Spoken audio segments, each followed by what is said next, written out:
بات کرتے ہیں گورنمنٹ کی جانب سے صلح کے پیغامات کی۔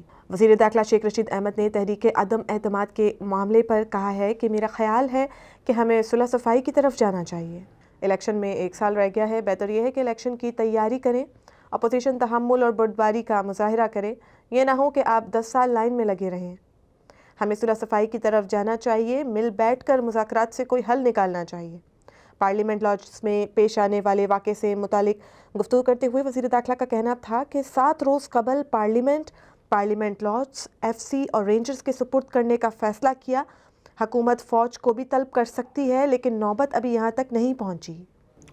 ایک سوال کے جواب میں شیخ رشید نے کہا کہ انصار الاسلام، بیت السلام، ملیشیا سمیت کسی کو بھی اسلام آباد میں داخلے کی اجازت نہیں دی جائے گی۔ ناظرین، فی الوقت کے لیے اتنا ہی۔ مزید خبروں سے جڑے رہنے کے لیے دیکھتے رہیے BN TV۔